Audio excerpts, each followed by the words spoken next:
আসসালামু আলাইকুম। এই বেশ কিছুদিন 3 দিন পরে আমার বড় ছাদ বাগানে চলে আসছি আপনাদেরকে সাথে শেয়ার করার জন্য, গাছের কি অবস্থা দেখানোর জন্য। বরবটি সংগ্রহ করবো, বরবটিগুলো অনেক বড় হয়ে গিয়েছে এবং আমি বলেছিলাম যে আমার ঢেঁড়স গাছগুলো মানে একসাথে ঢেঁড়স ধরবে। আজকে এখন ঢেঁড়সও দেখাবো আপনাদেরকে, ঢেঁড়সগুলো কত বড় হয়েছে সেটা দেখাবো।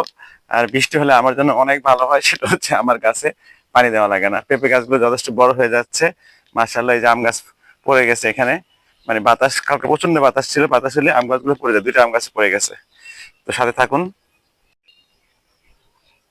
এই যে আম গাছ দুটো পড়ে গেছে, দেখতে পাচ্ছেন? এই আম গাছ উঠাতে হবে, দুইটা আম গাছে পড়ে গেছে। এগুলা বেঁধে দিলেও রাখতে পারি, এটা দাদন ছিঁড়ে অনেকটা পড়ে যায়। দুইটা আম গাছে পড়ে গেছে। আম গাছটা মাশাআল্লাহ অনেক বড় হয়েছে।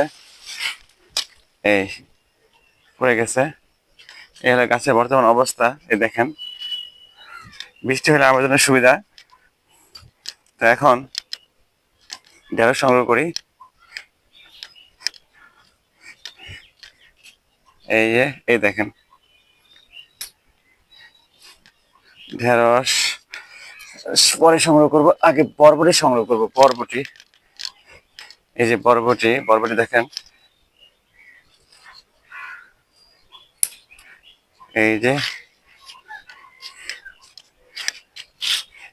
জানি না কতদিন পাবো, দেখেন এই বরবটিটা মাশাআল্লাহ। এই যে নিচে, এই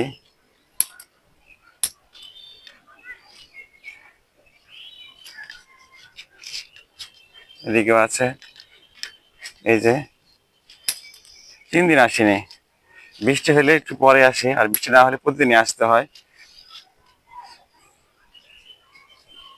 এই একদম কাঁচা, এই হলো আমার তেঁতুল গাছের উপরে এই বরবটি বেয়েছে। এটা কি করতে হবে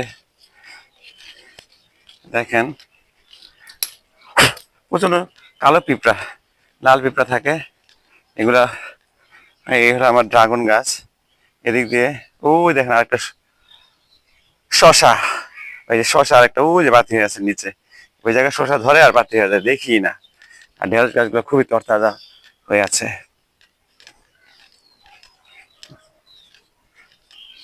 এই বরবটি এটার বাতি হয়ে গেল।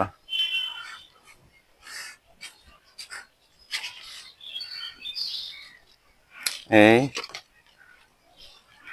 এই যে এটা নিয়ে নেই, আবার 2 দিন আসবো না। আজকে মনে হয় খুব বেশি হবে না, মনে হয় গাছ বাতি হয়ে যাচ্ছে। মানে গাছে ফলন দেওয়ার পর একটা সময় তো গাছ আর ফল দিবে না। ওই দেখি শশাটা কি অবস্থা। শশা এখানে আবার 2টা আছে। এই যে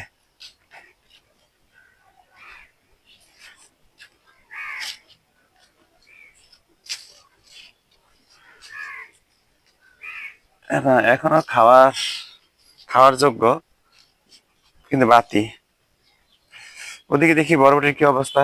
আম গাছ মাশাআল্লাহ, এই যে আম গাছের সাইজ, 4টা আম টিকে আছে এখনো, বাকি টিকে কিনা সবগুলো বোঝা যাচ্ছে না। যে পেঁপে গাছ, পেঁপে হয়ে যাচ্ছে মাশাআল্লাহ বড়।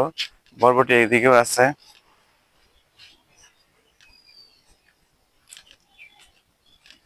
ঢেঁড়স গাছের, সব ঢেঁড়স গাছে ফুল চলে আসছে মাশাআল্লাহ। কিছুদিন পরে রেগুলার ঢেঁড়স সংগ্রহ করা যাবে। ঢেঁড়স সংগ্রহ আমি অনেক আগে যখন ফার্স্ট যখন এই ছাদ বাগান করি, তখন ওই বছর প্রচুর ঢেঁড়স পেয়েছিলাম। আর এরপরে আর ঢেঁড়স মানে অতটা পাওয়া হয়নি, 1টা 2টা করে গাছ হতো। এইবার মাশাআল্লাহ আবার সেই এখানে একটা মাশাআল্লাহ দেখ, এটা একদম ফ্লোরে, দেখছেন? আরো আছে চিপায় লুকিয়ে থাকে। এবার দেখি ঢেঁড়সের কি অবস্থা। 2টা পেঁপে গাছ মাশাআল্লাহ পাশাপাশি সেরকম বড় হয়েছে। এই এই দেখেন, ঢেঁড়স নিয়ে যাবো যতটুকুই হোক। এই যে একটা,